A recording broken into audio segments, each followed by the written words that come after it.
Boa noite. Boa noite. Banco Central eleva a taxa de juros. É a quarta alta consecutiva. Governo aumenta a percentual da mistura do etanol na gasolina. Em dia agitado no mercado financeiro, dólar chega a bater em R$ 3. STF extingue pena de José Genuíno, ex-presidente do PT, condenado no mensalão petista. Ministro Zavascki deve decidir até sexta-feira se torna públicos nomes de políticos envolvidos em corrupção na Petrobras.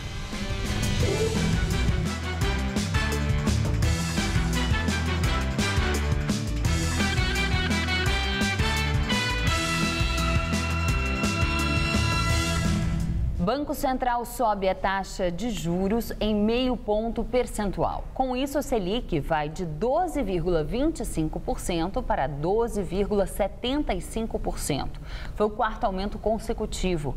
Com a taxa mais alta, o Banco Central tenta controlar o crédito e o consumo para segurar a alta da inflação. Por outro lado, tornar o crédito e o investimento mais caros pode prejudicar o crescimento da economia. O índice é o maior em 6 anos. Começa a valer no dia 16 o aumento da mistura de etanol na gasolina.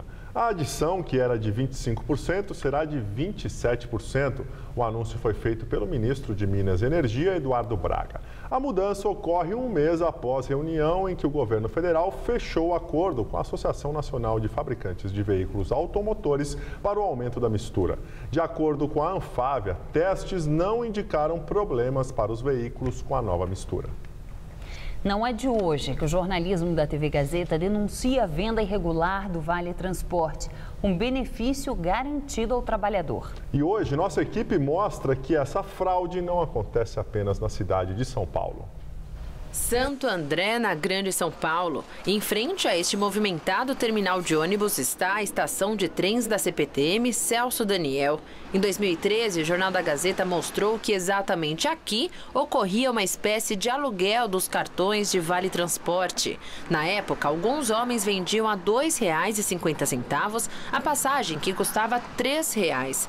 Depois que cada pessoa usava, ela devolvia o cartão pela grade do terminal, muito próximo desta base da Polícia Militar. Hoje, a base policial está no mesmo lugar e o crime também.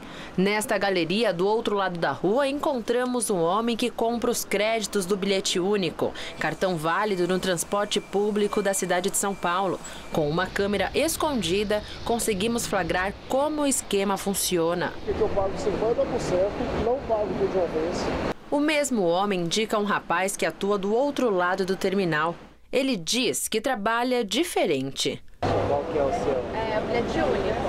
Bilhete único, mas é recarregável ou não vai carregar mais? Recarregável. Porque o bilhete único recarregável a gente não tá pegando. Só que não vai carregar mais. No caso, se saiu da firma, não vai utilizar, a gente pega. O rapaz tem inclusive um cartão de visitas que confirma compra e venda de diferentes tipos de benefícios. Pela legislação trabalhista, um funcionário que vender qualquer tipo de benefício pode ser demitido por justa causa. Já o Código Penal prevê punição de 1 a 8 anos de prisão por estelionato, porque o Estado entende que quem vender os créditos está obtendo um tipo de enriquecimento ilícito. Já para quem participa do esquema de compra de qualquer tipo de benefício, pode ser preso e também responder por fraude ao Estado, formação de quadrilha e também estelionato. Em São Paulo, a movimentação não é diferente. No terminal Armênia, região central da cidade, a tarifa de um ônibus intermunicipal que custe R$ 5,70, por exemplo, é vendida a R$ 5. Por aqui é comum encontrar quem também use o método de aluguel de cartões. Conseguimos flagrar a grande quantidade de bilhetes de ônibus metropolitanos, o bom, na mão de um dos vendedores. Ele explica que, para não chamar a atenção, usa um limite de 10 passagens por dia de cada unidade. O nosso não, nós temos um limite para passar por dia. Se passar aqui, eu passo aqui. Passo 10 hoje, acabou 10 da manhã, tem limite. Mas se for para comprar os créditos do bilhete único, ele indica outro lugar. O seu é único? O meu é único. São Paulo. Normal, é de São Paulo. É, isso aí você consegue ver, sabe onde? Lá no Parque Dom Pedro, do Terminal Bandeiras. Você não tem desse? É. Não, você passa aqui. Ele só passa lá, que não aceita essa cartão. Em nota, a Polícia Militar informa que nos últimos 2 anos não existem registros de ocorrências na venda de bilhetes diante da estação da CPTM Celso Daniel, em Santo André. Também em nota, a empresa Metropolitana de Transportes Urbanos de São Paulo diz que, como gerenciadora do cartão Bom, orienta as equipes de fiscalização a coibirem o uso indevido do Vale Transporte. A SP Trans, por sua vez, afirma que fiscaliza por meio de equipes de campo a utilização dos cartões do bilhete único e que, quando verificada a utilização do cartão por terceiros, ele é apreendido e cancelado. Polícia cumpre ordem de reintegração de posse no Parque Augusta.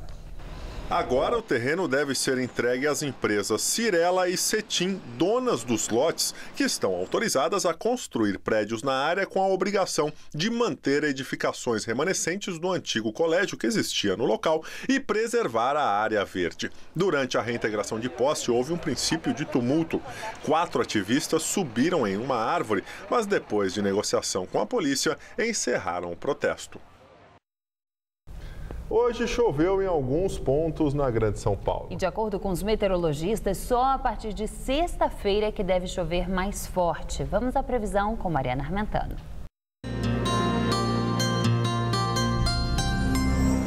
A quinta-feira segue com muito sol e calor em todo o estado. No Vale do Ribeira e no litoral paulista, as chances de chuva são bem pequenas. Já nas outras áreas do estado, o dia será típico de verão, com aumento de nuvens e pancadas de chuva isoladas durante a tarde e início da noite. Aqui na região metropolitana, há poucas mudanças previstas em relação a hoje. Mas na sexta-feira, o tempo deve mudar e a chuva até ganha força. Aqui na capital, amanhã, mínima de 20 ao amanhecer e máxima à tarde na casa dos 30 graus, com chuvas ainda bem pontuais. No Guarujá, o sol predomina e a máxima chega aos 32 graus. E em Bauru, na região central do estado, a máxima também chega aos 32 graus, mas até o final do dia pode chover. Um boato sobre a dengue está causando comoção nas redes sociais nos últimos dias. Em áudio, uma mulher diz que se reuniu com o secretário de saúde de Taboão da Serra, na Grande São Paulo, e afirma ter ouvido dele que um vírus mutante da dengue está chegando. Para evitar uma onda de pânico, o médico, infectologista e secretário estadual da saúde, Davi Wippe, publicou um vídeo no qual desmente a gravação. Esses boatos que circularam nas redes sociais no final de semana são mentirosos. O mosquito da dengue continua o mesmo, o vírus o mesmo. O que nós temos sim é um aumento do número de casos próprio para essa estação do ano. A Secretaria de Estado está atenta, todos os seus mecanismos de vigilância extremamente ativos e viremos a público toda vez que for necessário. Vamos redobrar os cuidados com a água parada, com os entulhos nas nossas casas, porque 80% dos focos dos mosquitos estão nas nossas residências. Peço a vocês que divulguem essa informação para os seus amigos, para os seus parceiros, para que acabe esse boato que só traz pânico para a população. Crise na saúde. Moradores de 2 bairros da Zona Leste reclamam da demora para conseguir agendar consultas e realizar exames e cirurgias pelo sistema de saúde do município. Em São Paulo, mais de 60 mil pessoas estão na fila esperando por uma operação. Na consulta a um clínico geral, na UBS do Jardim Tietê, na região de São Mateus, seu Mauro recebeu a indicação para uma cirurgia de catarata. Foi em janeiro. Mas ele não consegue marcar a consulta com o especialista. Agora eu estou esperando, voltei lá e eles não sabem nem quando. Em São Paulo, cerca de 63 mil pessoas estão na fila por uma cirurgia. A espera pela consulta prévia é de cerca de 9 meses e meio. E essa demora aumentou em 1 mês no último ano. Mesmo esse prazo, para Maria Helena, seria vantajoso. Ela sofre com varizes que provocam inchaço e hematomas nas pernas. Mas a cirurgia, indicada pela médica em 2013, faz 2 anos que ela tenta marcar. E a previsão da cirurgia? Não fala. Eu acho um absurdo. E dói, não. E as câimbras aqui da noite. Já a fila para exames, a prefeitura diz que foi reduzida à metade, com os mutirões e unidades móveis do programa Hora Certa. Mesmo assim, 127 mil pessoas estão na espera, que em São Mateus pode demorar bem mais. Alzinete passou pela ginecologista em outubro do ano passado, mas a mamografia está marcada ainda para a segunda quinzena de março e numa unidade em Cidade Tiradentes, bem longe da casa dela. No posto, elas me falaram que a máquina está quebrada. Por causa do aparelho quebrado, Rosa ainda não conseguiu marcar o exame para prevenir o câncer de mama e está preocupada. O médico coloca urgente, mas que urgência é essa que demora 2, 3, 4 meses? Moradores do Itaim Paulista, na Zona Leste, também sofrem com a fila para realizar cirurgias. Seu Antônio, de 74 anos, precisa do procedimento para a retirada de um tumor benigno na próstata. Arde muito o canal quando eu for urinar. O pedido da cirurgia foi entregue pelo filho, Marcos, à unidade Rede Hora Certa do bairro. Mas após 90 dias, a cirurgia ainda não foi marcada. Enquanto isso, o paciente vai sofrendo com o problema, né? Nossa equipe foi até a unidade da Rede Hora Certa, mas a funcionária não deu esclarecimentos. Eu peço para que você entre em contato com a assessoria de imprensa. Eu não sei. A atual gestão municipal prometeu construir 32 unidades da Rede Hora Certa, uma para cada subprefeitura da cidade. Mas até agora, apenas 7 estão funcionando, incluindo a do Itaim Paulista, na Zona Leste. A promessa é que até o final do ano, outras 8 estejam funcionando. Se a gente vê eles investindo dinheiro em estádios, fazendo coisas aí que fizeram para a Copa, mas a saúde pública acabou deixando de lado, né? Em nota, a Secretaria Municipal de Saúde diz que as pacientes da UBS do Jardim Tietê podem realizar as mamografias na unidade de Sapopemba ou no Hospital Municipal Cidade Tiradentes. Ainda de acordo com o texto, o seu Mauro foi encaminhado para consulta oftalmológica.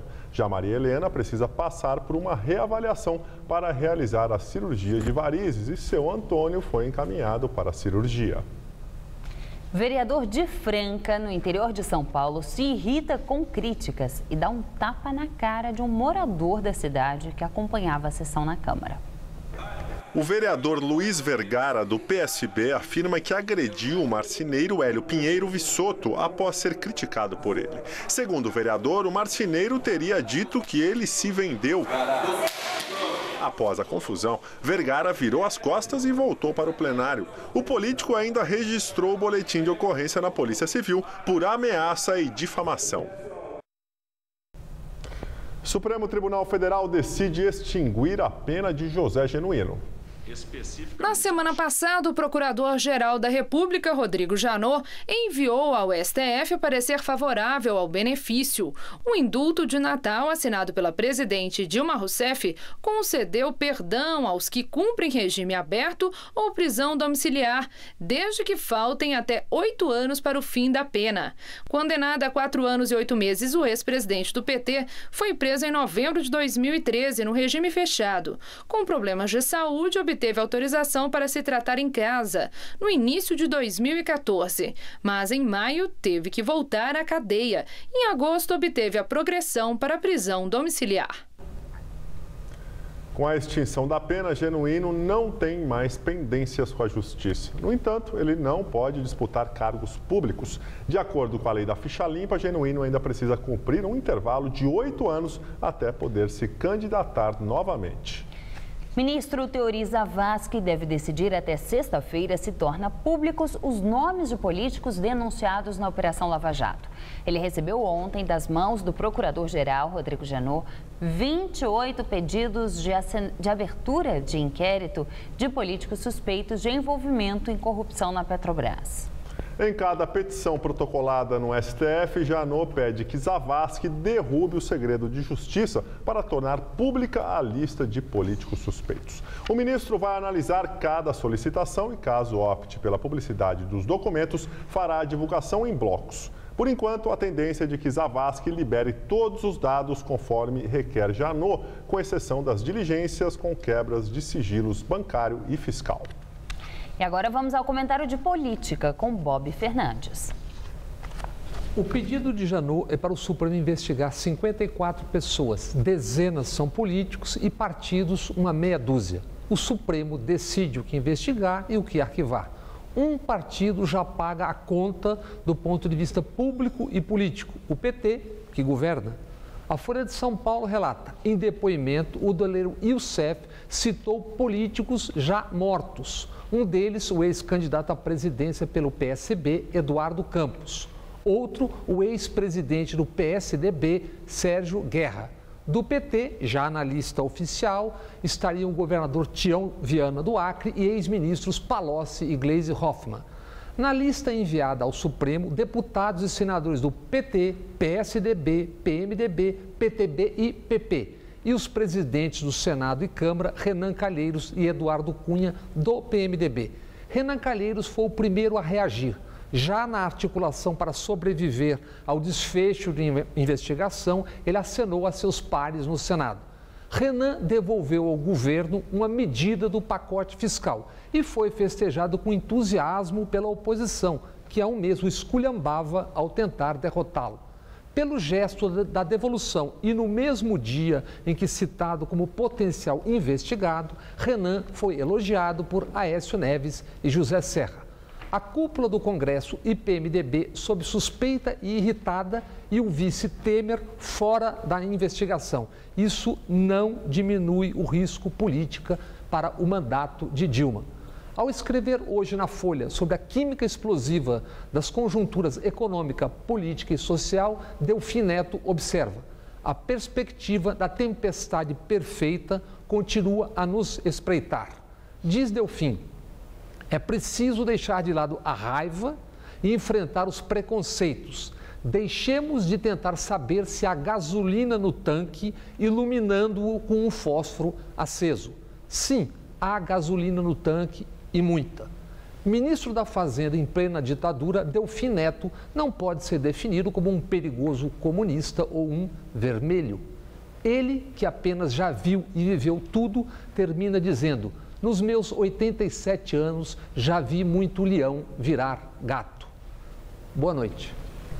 Presidente Dilma Rousseff recebe líderes do Senado e da Câmara para tentar uma aproximação com a base aliada.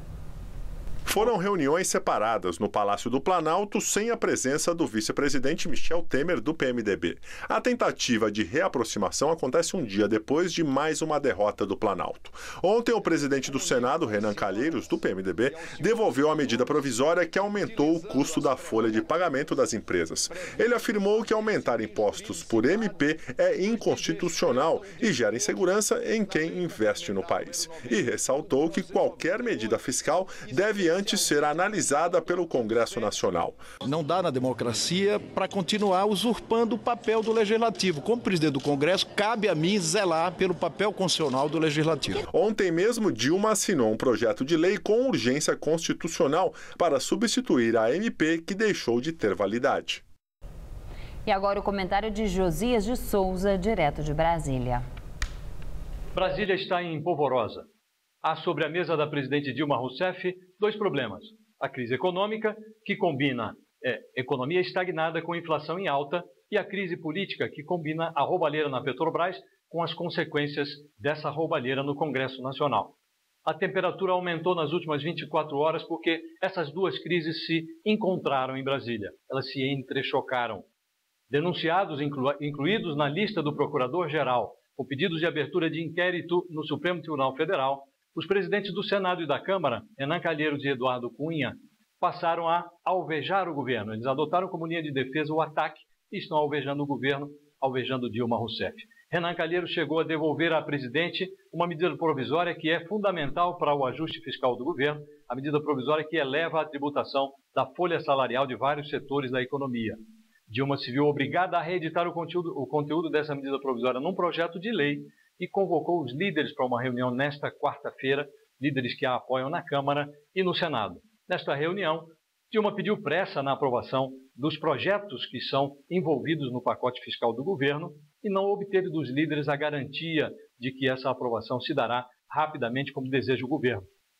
Tudo o que há agora em Brasília é uma dúvida em relação à capacidade do governo de aprovar estes projetos na velocidade que Dilma precisa para revitalizar o seu governo. Essa confluência das duas crises, a crise econômica com a crise política, deu à gestão de Dilma Rousseff uma aparência envelhecida. O governo está envelhecendo precocemente. As pessoas se esquecem, mas Dilma tomou posse em janeiro. Tivemos janeiro, fevereiro, estamos agora nos primeiros dias de março. Quer dizer, é uma gestão velha com 2 meses. Dilma Rousseff não consegue entregar aquilo que prometeu durante a campanha revitalizada pelo trabalho do publicitário João Santana. Ela prometeu um Brasil que ela agora não está conseguindo entregar. Dilma mudou muito e não deixou nenhum endereço. Boa noite. Em visita à Universidade do Pará, ministro da Educação Cid Gomes afirma que, sob o comando do deputado Eduardo Cunha, a direção da Câmara será um problema grave para o Brasil. Ele disse ainda que todas as forças políticas que têm compromissos sociais se opuseram à eleição de Cunha para a presidência da Casa. Tem lá uns 400 deputados, 300 deputados, que quanto pior, melhor para eles. Eles querem que o governo esteja frágil, porque é a forma deles achacarem mais, tomarem mais, tirarem mais dele, aprovarem as emendas impositivas. A seguir, em dia tenso no mercado financeiro, o dólar chega a ser cotado a R$ 3,00. E mistério no céu da França. Mais drones são vistos sobrevoando Paris. Talvez você ainda não tenha ido à Câmara de Vereadores de São Paulo, porque ela fica longe da sua casa, né? Mas não tem problema, pois a partir de agora ela vai ficar bem pertinho de você. Vem aí Câmara no seu bairro, que vai ouvir todas as necessidades da sua região. Serão realizadas 32 sessões plenárias na cidade inteira. Tudo para que a gente possa ouvir as suas ideias e sugestões. Por isso, participe! É a Câmara de Vereadores de São Paulo indo ao seu encontro por uma cidade melhor. Se você quer estudar jornalismo, relações públicas, publicidade e propaganda ou rádio, TV e internet, a Faculdade Casper Libero é o seu lugar. Quer conhecer? Eu te levo! Aqui a gente aprende na sala de aula e também em laboratórios de rádio, fotografia, edição de imagens e estúdios de TV. Você também pode colaborar em revistas, sites, programas de TV e rádio laboratoriais. E tem oportunidade de estágio dentro da Fundação Casper Libero.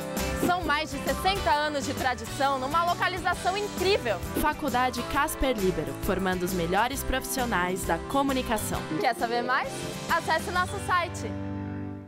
No Todo Seu de hoje, José Armando Vanucci fica de olho na TV. Também, com um programa tão bom assim, não tem como não ficar de olho, né? Carol Santos fala sobre as propriedades nutricionais das leguminosas. Fafá de Belém faz o musical da noite. Venha pro meu colo, venha namorar, moreno. E ainda tem uma conversa sobre próteses mamárias, você não pode perder. Todo Seu, hoje, 10h30 da noite. Pode vir, tô aqui te esperando.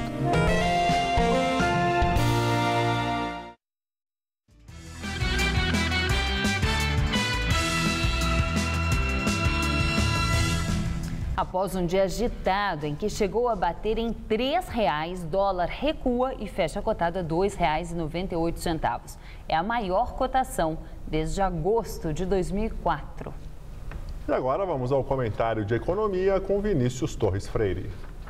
Para o cidadão que não acompanha as idas e vindas da conversa econômica, o preço do dólar é um termômetro que pode indicar como anda a economia ou, pelo menos, dar um alerta de crises. Quem olhou o termômetro hoje viu que a coisa não anda nada bem. O dólar está rondando os R$ 3,00. Até o começo do ano, muito economista bom, a maioria deles, aliás, achava que o dólar chegaria a R$ 2,80 no final do ano. Quem sabe pode até voltar. Mas por hora o mercado financeiro está com febre. O que está havendo é mais ou menos óbvio, como a gente acabou de ver. O governo, ou pelo menos o ministro da Fazenda, está empenhado em dar um jeito nas contas públicas, que chegaram a pindaíba no primeiro mandato de Dilma Rousseff. Ou seja, quer cortar gastos e aumentar impostos. O Congresso não está disposto a aprovar um arroxo que vai, no fim das contas, cair nas costas do povo. Além do mais, erros políticos primários e grotescos do governo Dilma afastaram o PMDB e outros partidos em tese aliados. Para piorar, começou a vazar a lista dos políticos do Petrolão. E os líderes do PMDB acham que o governo, de um jeito ou de outro, colaborou para colocá-los na lista suja. O caldo entornou. Parte do Congresso e o PMDB estão em guerra com Dilma. Aumentaram as chances de cortes de gastos e aumentos de impostos não serem aprovados no Congresso. Sem isso, o governo continua na pindaíba, aumenta o descrédito, os credores cobram mais juros e tiram dinheiro do país, o que faz o dólar aumentar e a coisa desandar ainda mais. Para piorar, o dólar não sobe só por causa da bagunça brasileira. O dólar está se valorizando lá fora, pois há dinheiro migrando para a economia americana que se recupera. Ou seja, o preço do dólar sobe no Brasil por causa de dois impulsos. E juros mais altos e o preço do dólar aumentando rápido demais pioram a crise, que se instalou mesmo. Hoje soubemos que a indústria continua a afundar. A produção de máquinas e equipamentos caiu mais de 10% em relação ao ano passado. A venda de carros deve cair outros 10% este ano. O mercado de imóveis novos afunda em São Paulo. Além de tudo, a gente não precisava de uma crise política para piorar essa situação. Mas, além de gerenciar mal a economia, a presidente também não sabe fazer política. E uma crise alimenta a outra. Boa noite. O Departamento Americano de Justiça livra da acusação de violação dos direitos civis o policial branco que matou um adolescente negro no estado do Missouri. O oficial Darren Wilson matou a tiros o adolescente Michael Brown numa rua da cidade de Ferguson em agosto do ano passado. O caso deu início a uma onda de protestos por todo o país. Testemunhas disseram que Michael Brown estava desarmado e com as mãos para cima, mas segundo o relatório do Departamento de Justiça, evidências e outras testemunhas confirmaram a versão do policial Wilson de que o adolescente lutou com ele, alcançou a arma e apontou para atirar. O policial, então, disparou em defesa própria. Começa o julgamento de um dos irmãos acusados pelo ataque à maratona de Boston. O advogado de defesa admitiu a culpa de seu cliente. Os advogados abriram o julgamento com uma declaração simples. Foi ele. Johar Tsarnaev, de 21 anos, é acusado de colocar as bombas caseiras junto com o irmão na maratona de Boston há 2 anos. O ataque deixou 3 mortos e 260 feridos. Tsarnaev é acusado de 30 crimes e pode ser condenado à morte. Para inocentá-lo, a defesa tenta provar que o irmão dele, morto pela polícia, foi quem planejou o ataque. O mistério dos drones em Paris. Mais aparelhos teleguiados são vistos na capital francesa. A polícia seguiu um dos equipamentos. Pelo menos 10 drones foram vistos ontem à noite em locais estratégicos e bem protegidos, como a região da Torre Eiffel e o prédio do jornal Libération, onde agora funciona a redação do Charlie Hebdo. Desde outubro, pelo menos 60 drones não identificados foram vistos sobrevoando a cidade. Desta vez, a polícia conseguiu seguir um dos aparelhos até a região de Porte de Vincennes, no leste de Paris. O drone pousou e foi recuperado por homens que fugiram de carro. Ninguém foi detido ou identificado e o mistério continua. As autoridades levantam a hipótese de uma operação coordenada, mas insistem que não há nenhum risco. O voo de drones em Paris, sem licença, é proibido e os autorizados não podem voar à noite. E uma última notícia, a Câmara Municipal de São Paulo aprovou agora à noite o projeto de lei que estabelece multa para quem desperdiçar água. O texto estabelece punição de até R$ 500. Agora o projeto vai à sanção do prefeito Fernando Haddad. A edição das 10 do Jornal da Gazeta termina aqui. Boa noite. Fique agora com o Rony Von no Todo Seu. Uma ótima noite para você e até amanhã.